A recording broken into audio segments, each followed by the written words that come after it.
ఈ రోజున ఆదికాండం 6వ అధ్యాయం పారాయణం చేయబోతున్నాము. ఈ అధ్యాయంలో జలప్రళయం విషయం చెప్పబడింది. జలప్రళయమే ఒక తీర్పు. అందులో నుండి దేవుడు తన వారిని తప్పించడానికి చేసిన సదుపాయం, ఓడ నిర్మాణం, దేవుని ఆదేశం, ఓడలో ప్రయాణికులు వివరాలు వినండి. జలప్రళయం తీర్పునకు కారణమేమిటో దేవుడు చెబుతున్నాడు. నరులు భూమి మీద విస్తరింపనారంభించిన తరువాత కుమార్తెలు వారికి పుట్టినప్పుడు దేవుని కుమారులు నరుల కుమార్తెలు చక్కని వారిని చూచి వారందరిలో తమకు మనస్సు వచ్చిన స్త్రీలను వివాహము చేసుకున్నారు. దేవుని కుమారులెవరు? నరుల కుమార్తెలెవరు? ఈ విషయమై వాదోపవాదాలు ఎడతెగకుండా జరుగుతున్నాయి. కొందరు అనుకుంటున్నట్లు దేవుని కుమారులు దేవదూతలు కారు. వారు మంచి దేవదూతలైతే ఈ పాపకార్యం ఎందుకు చేస్తారు? వారు చెడిపోయిన దేవదూతలైతే వారు దేవుని కుమారులు ఎలా అవుతారు? నరస్త్రీలను వారు మోహించి పెళ్లాడి కన్న సంతానం మనుషులే, దయ్యాలు కారు, రాక్షసులు కారు. అప్పుడు యెహోవా అన్నాడు, నా ఆత్మ నరులతో ఎల్లప్పుడూ వాదించదు. వారు తమ అక్రమం విషయంలో నరమాత్రులే. అయినా వారి ఆయుష్ 120 ఏండ్లు. నోవహు 120 సంవత్సరాలు బోధించాడని మనం నమ్ముతాము. ఆ రోజుల్లో దేవుని ఆత్మ మనుషులతో వాదిస్తున్నాడు, చర్చిస్తున్నాడు. వారిని దేవుని దగ్గరికి తేవటానికి దేవుని ఆత్మ వారితో సంప్రదిస్తున్నాడని భక్త పేతురు చెప్పాడు. అయినా వారు దేవుని వైపునకు తిరగటం లేదు. 1 పేతురు 3వ అధ్యాయం 18-19 వచనాలు. మనలను దేవుని యొద్దకు తేవటానికి అవినీతిపరులైన మన కోసం నీతిమంతుడైన క్రీస్తు శరీర విషయంలో చంపబడి కూడా ఆత్మ విషయంలో బతికించబడి పాపముల విషయంలో ఒక్కసారే శ్రమపడ్డాడు. చెరలో ఉన్న ఆత్మల వద్దకు ఆయన ఆత్మరూపిగానే వెళ్ళి వారికి ప్రకటించాడు. పేతురు ఈ మాటలు రాసినప్పుడు ఈ ఆత్మలు బంధకాలలో ఉన్నారు. నోవహు కాలంలో వారికి సువార్త ప్రకటించబడింది. దేవుని దీర్ఘశాంతం ఇంకా కనిపెడుతున్నప్పుడు పూర్వము నోవహు దినాలలో ఓడ సిద్ధపరచబడుతూ ఉండగా ఆ ఓడలో కొందరు అనగా 8 మంది నీటి ద్వారా రక్షణ పొందారు. అవిధేయులా? 120 సంవత్సరాలు దేవుడు దీర్ఘశాంతంతో కనిపెట్టినా వారు అవిధేయులయ్యారు. 4వ వచనం, ఆ రోజుల్లో నెఫీలులు అనేవారు భూమి మీద ఉన్నారు, తరువాత కూడా ఉన్నారు. దేవుని కుమారులు నరుల కుమార్తెలతో పోయినప్పుడు వారికి పిల్లలను కన్నారు. పూర్వకాలమందు పేరు పొందిన శూరులు వీరే. ఆ రోజుల్లో శూరులు ఉన్నారు. వీరు బలాత్కారులు, దౌర్జన్యపరులు, నెఫీలులు. వారు అప్పుడు ఉన్నారు, ఆ తరువాత ఉన్నారు. వీరు రాక్షసులు కారు, వీరు మనుషులే. ఇదంతా జరుగకముందే నెఫీలులు ఉన్నారు. దేవుని కుమారులకు నరుల కుమార్తెలకు పుట్టిన పిల్లలు కూడా శూరులయ్యారు. మానవతలో నిక్షిప్తమైన శక్తులున్నాయి. మానవుని నిర్మాణమే అత్యాశ్చర్యకరమైనది. మానవుడు మానవుడే. జంతువులలో నుండి వృక్షములో నుండి పరిణతి చెందినవాడు కాడు. మానవుడు పతనం చెంది మానవుడయ్యాడు. భయంకరమైన పాటు మానవుని పతనం. ఆదికాండం వంశవృక్షాల గ్రంథం, వంశావళుల పుస్తకం. దేవుని కుమారులు అంటే ఆదాము నుండి షేతు నుండి వచ్చిన వంశాలు. నరుల కుమార్తెలు అంటే కయీను వంశీకులు. ఈ ఇరు వంశాల వారు పరస్పరం వియ్యమందారు. అందుచేత ఈ కలగాపులగం వల్ల అందరూ భ్రష్టుపట్టిపోయారు. అందరూ అంటే కొందరు సాక్ష్యార్థమై నిలిచి ఉన్నారు అనుకోండి. సరే, జలప్రళయానికి ముందు స్థితిగతులు ఎలా ఉన్నాయి? ఎందుకు జలప్రళయం రూపంలో దేవుడు తీర్పు రప్పించాడు? 5వ వచనం, నరుల చెడుతనం భూమి మీద గొప్పదని వారి హృదయము యొక్క తలంపులలోని ఊహ అంతా ఎల్లప్పుడూ చెడ్డది అయినట్లు దేవుడు చూచాడు. నరుల చెడుతనం భూమి మీద గొప్పది. నరుల హృదయము యొక్క తలంపులలోని ఊహ కేవలము చెడ్డది. కేవలం పూర్తిగా ఎడతెగక అది చెడిపోయింది అని అర్థం. తాను భూమి మీద నరులను చేసినందుకు యెహోవా సంతాపము నొంది తన హృదయములో నొచ్చుకున్నాడు. నరుల చెడుతనానికి దేవుడు ఎంతో సంతాపం చెందాడు. అసలు ఈ నరులను ఎందుకు చేశానా అనుకున్నాడు. ఒకసారి పూర్వం ఒక సృష్టిని దేవుడు పూర్తిగా అలాగే తొలగించాడు. ఈ మానవుని పాపానికి దేవుని హృదయం ఎంతగానో నొచ్చుకున్నది. అయినా దేవుడు మానవుణ్ణి నాశనం చేయలేదు. అప్పుడు యెహోవా అన్నాడు, నేను సృజించిన నరులను, నరులతో కూడా జంతువులను, పురుగులను, ఆకాశ పక్ష్యాదులను భూమి మీద ఉండకుండా తుడిచివేస్తాను. ఎందుకనగా నేను వారిని సృష్టించినందుకు సంతాపము నొంది ఉన్నాను. ఈ జాబితాలో చేపలను చేర్చలేదు. ఎందుకంటే దేవుడు పంపబోయే ప్రళయం జలప్రళయం. చేపలు అందులో ఉంటాయి గదా.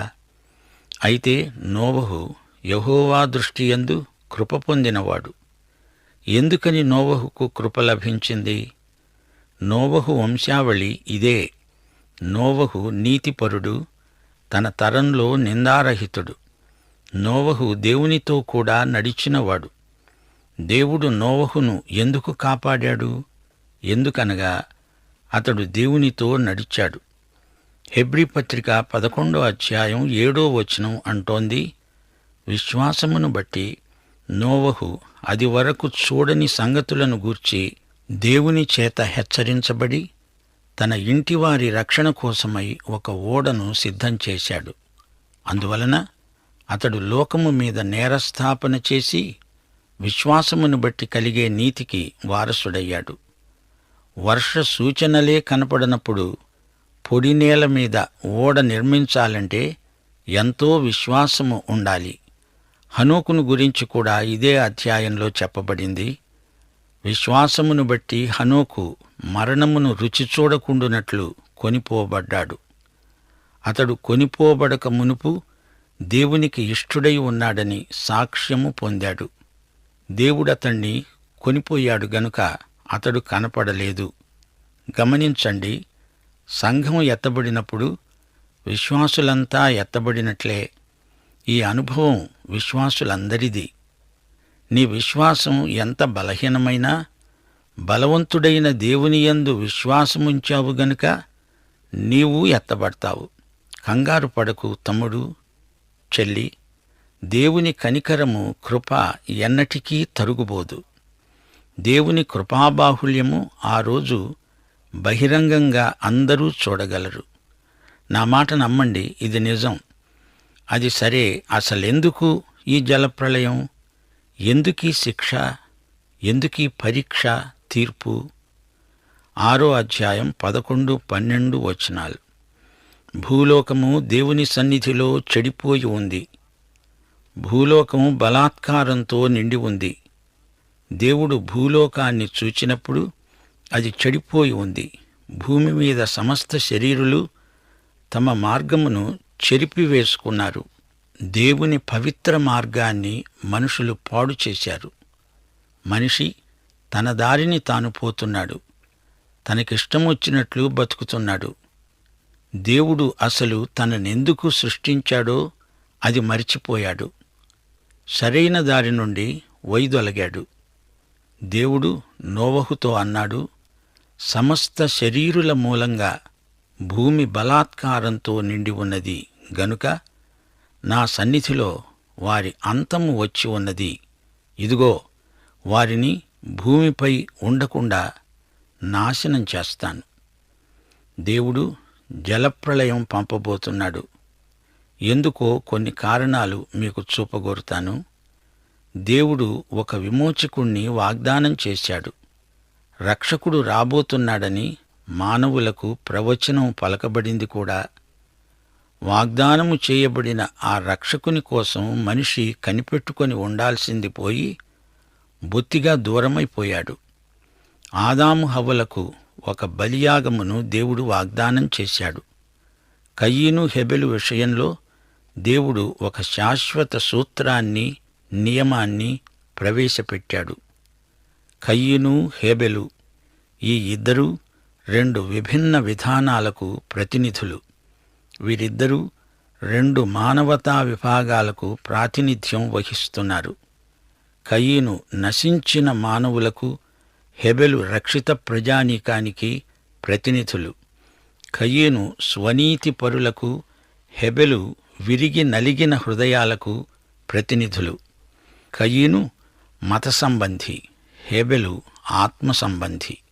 ఈ రోజున కూడా ఈ రెండు శాఖలు ఉన్నాయి. రైలు పట్టాల వలె రెండూ ప్రక్కప్రక్కనే ఉన్నా అవి కలుసుకోవు. సృష్టి నుండి జలప్రళయం వరకు ఆదాము, మెతుషెల ఈ ఎడమును నింపేశారు. తరువాత గోత్రకర్తలు రంగప్రవేశం చేయబోతున్నారు. వీరిద్దరి ద్వారా మానవతకు గొప్ప ప్రత్యక్షం అనుగ్రహించబడింది.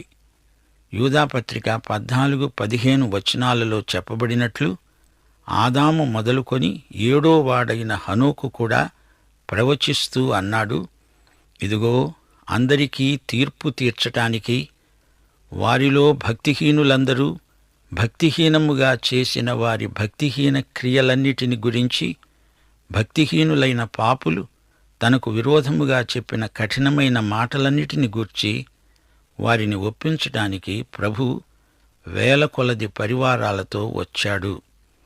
నోవహు కూడా తాను ఒక చెంప ఓడ నిర్మిస్తూ మరో చెంప బోధిస్తూనే ఉన్నాడు.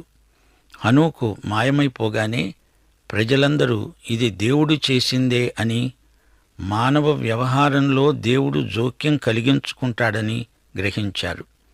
మెతుషెలాను గురించి, అతని పేరుకు ఉన్న అర్థాన్ని గురించి అందరూ తలపోసి ఉంటారు. మెతుషెల చనిపోగానే జలప్రళయం రాబోతుందని ప్రజలకు తెలిసిపోయింది. అంతేకాదు, ఇందులో పరిశుద్ధాత్మ పరిచర్య కూడా ఉంది. దేవుడే అన్నాడు, నా ఆత్మ ఇక మీదట మానవునితో వాదించటం జరగదు. మానవుడు దేవుణ్ణి పూర్తిగా విసర్జించినప్పుడు భూమిపైకి పంపిన తీర్పే జలప్రళయం. మానవత యావత్తూ దేవునికి దూరమైపోయింది. రోమాపత్రిక 3వ అధ్యాయం 10వ వచనం, నీతిమంతుడు లేడు, ఒక్కడూ లేడు. అయితే దేవుణ్ణి నమ్ముకున్న నీతిమంతులు కొందరు లేకపోలేదు. వీరే నోవహు, అతని కుటుంబము. ఇతడు దేవునితో నడిచాడు, దేవుని యందు విశ్వసించాడు. విశ్వాసమును బట్టి నోవహు పనిచేశాడు. పొడి నేల మీద ఓడ నిర్మాణం చేయటానికి సాహసించిన విశ్వాస వీరుడు నోవహు. వర్షాలే గనక వచ్చి ఉండకపోతే నోవహు వ్యవహారమంతా నగుబాట్ల పాలైపోయేది. 120 ఏండ్లు అతని నిరీక్షణలో విశ్వాస పరిపక్వత కనిపించింది. యేసు ప్రభు తన రాజ్యం స్థాపించడానికి వచ్చినప్పుడు నోవహు దినములలో జరిగినట్లే జరుగుతుంది. అలాంటి పరిస్థితులు ఇప్పుడే ప్రవర్తిల్లుతున్నాయి. ఈ అధ్యాయం ఆరంభంలో ఏమి చెప్పబడింది? నరులు భూమి మీద విస్తరింపనారంభించిన తర్వాత కుమార్తెలు వారికి పుట్టినప్పుడు, అలాగే లోకజనాభా విపరీతంగా ఈ రోజున విస్తరిస్తున్నది. లోకం నలుదిక్కులకు సాంద్రంగా జనసంఖ్య పెరిగిపోతున్నది. లోకమంతా జనంతో కిక్కిరిసిపోతున్న రోజులివి. మహాశ్రమల కాలంలో దేవుని పరిశుద్ధాత్మ ఇక గోజాడదు, వాదించదు, చెడుగును నిరోధించదు. పాపం బరితెగిపోతుంది. నిజమైన భక్తిగల బోధకులకు ఈ రోజున విశేష ప్రచారం లేదు. అచ్చం నోవహు దినములే ఇవి అనిపిస్తోంది గదూ. అంతేకాదు, ఆ రోజున సంఘం ఎత్తబడుతుంది. విశ్వాసులు అకస్మాత్తుగా ఎత్తబడతారు, అదృశ్యమైపోతారు. నోవహు కాలంలో అలాగే తీర్పు వచ్చినా ప్రజలు మారుమనస్సు పొందరు. నోవహు వ్యక్తిత్వం విలక్షణమైంది. నోవహు దేవుని ఆజ్ఞకు విధేయుడు. నోవహు నిర్మించే ఓడకు యేసుక్రీస్తునందలి రక్షణకు పోలికలున్నాయి. క్రీస్తునందు మనకు క్షేమము, భద్రత. నోవహు ఓడలో జలప్రళయ సమయంలో అందరికీ క్షేమము, రక్షణ. లోకానికి ప్రళయం రాబోతున్నది. అందులో నోవహుకు, అతని కుటుంబానికి మాత్రమే క్షేమం. 120 సంవత్సరాలు దేవుడు ప్రజలకు వ్యవధి ఇచ్చాడు. నోవహు విశ్వాసము, విధేయత అతణ్ణి రక్షించాయి అని చెప్పవచ్చు. యేసు శిలువ తప్ప పాప పరిహారానికి మరో మార్గం లేదనే వస్తుపాఠం నోవహు ఓడ. నోవహు దేవుని నుండి ఆజ్ఞ పొందినవాడై ఓడ నిర్మాణానికి పూనుకున్నాడు. ప్రజలు రాబోయే మహాజలప్రళయానికి సిద్ధంగా ఉండాలని బోధించాడు నోవహు. చితిసారకము మ్రానుతో నీకోసం ఓడను చేసుకో, అరలు పెట్టి ఆ ఓడను తయారు చేసి లోపట వెలుపట దానికి కీలు పుయ్యాలి అన్నాడు దేవుడు. చితిసారకపు మాను చాలా గట్టిది. ఇప్పటి టేకు కర్ర కంటే నాణ్యత గల కట్టే. బహుకాలం మన్నుతుంది. ఆ ఓడకు అరలు పెట్టాలి, గూళ్ళు ఉండేటట్లు తయారు చేయాలి.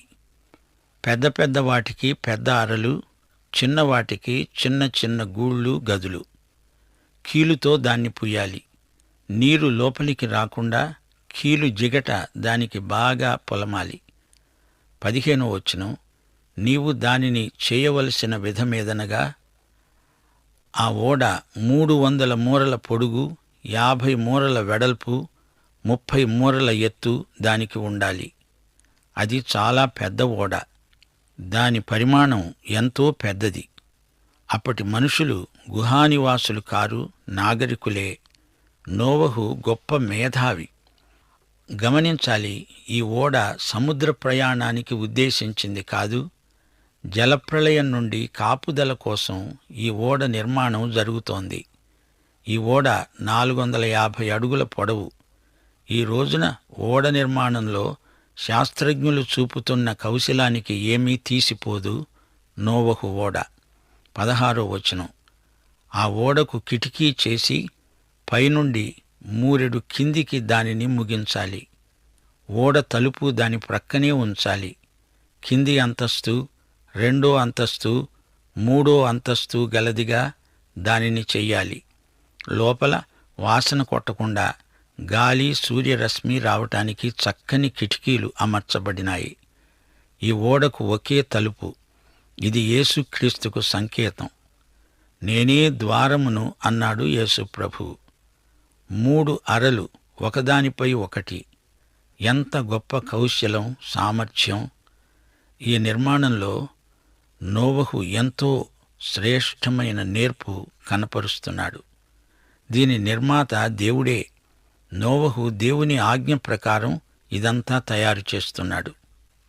ఇదిగో, జీవవాయువు గల సమస్త శరీరులను ఆకాశము కింద ఉండకుండా నాశనము చేయటానికి భూమి మీదికి జలప్రళయాన్ని రప్పిస్తున్నాను.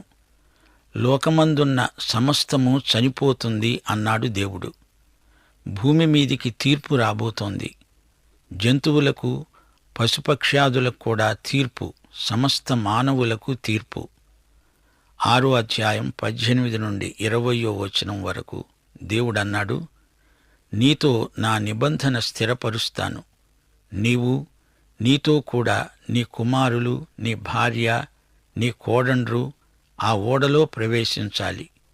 నీతో కూడా వారిని బతికించి ఉంచుకోవడానికి సమస్త జీవులలో, అనగా సమస్త శరీరుల యొక్క ప్రతి జాతిలోనివి 2 చొప్పున నీవు ఓడలోనికి తేవాలి. వాటిలో మగది, ఆడది ఉండాలి. నీవు వాటిని బతికించి ఉంచుకోవడానికి వాటి వాటి జాతుల ప్రకారం పక్షులలో, వాటి వాటి జాతుల ప్రకారం జంతువులలో, వాటి వాటి జాతుల ప్రకారం నేలను పాకే వాటన్నిటిలో ప్రతి జాతిలో 2 చొప్పున నీ వద్దకు అవి వస్తాయి. గమనించాలి, ప్రతి జాతిలో 2. నోవహు ఈ జంతువులను వేటాడి పట్టుకోవచ్చాడా? అవే వచ్చాయి. జంతువులు అపాయాన్ని పసికట్టి పరిగెత్తుకుంటూ క్షేమకరమైన చోటికి వస్తాయి. జలప్రళయం వస్తుందని ఈ జంతువులకు తెలిసిపోయింది. అందుకే అవి ఆదరాబాదరాగా వచ్చేశాయి. నోవహుకు అది సమస్య కానే కాదు. వాటంతట అవే వచ్చాయి. 21, 22 వచనాలు. తినటానికి నానా విధాలైన ఆహార పదార్థాలను సమకూర్చుకొని నీ దగ్గర ఉంచుకో. అవే నీకు వాటికి ఆహారం. దేవుడు తనకు ఆజ్ఞాపించిన ప్రకారం నోవహు అలాగే చేశాడు. నోవహు చేస్తున్న పని ప్రయోగాత్మకమైనది, ప్రయోజనాత్మకమైనది. నోవహు ఓడలోని జంతువులన్నీ ఆ రోజు వరకు శాకాహారులే. అందులో ఏదీ మాంసం తినదు, ఒకదాన్ని ఒకటి చంపదు. యెషయా 11వ అధ్యాయం 6, 7 వచనాల్లో తిరిగి జంతువులు కూడా ప్రథమ స్థితికి వచ్చే కాలం 1000 ఏండ్ల పరిపాలన అని చెప్పబడింది. తోడేలు, గొర్రెపిల్ల కలిసి వాసం చేస్తాయి. చిరుతపులి మేకపిల్ల వద్ద పరుంటుంది. దూడ, కొదమసింహము, పెంచబడిన కోడె కూడుకొనగా బాలుడు వాటిని తోలుతాడు. ఆవులు, ఎలుగుబంట్లు కలిసి మేస్తాయి. వాటి పిల్లలు ఒక్కచోటే పరుంటాయి. ఎద్దు మేసినట్లు సింహం గడ్డి మేస్తుంది. నోవహు నాటి స్థితే మరలా రాబోతోంది. దేవునికి స్తోత్రం. ఆదికాండం 6వ అధ్యాయం ఇంతటితో సమాప్తం. ప్రార్థన చేసుకుందాం. దేవా, తండ్రి, నీ వాక్య దర్శనం మా ఆత్మలను, జీవములను, శరీరములను స్వస్థపరిచి మమ్ములను మహోజ్వలమైన నిత్య భవిష్యత్తుకు సిద్ధం చేయాలని ప్రార్థిస్తున్నాము తండ్రి. ఆమేన్.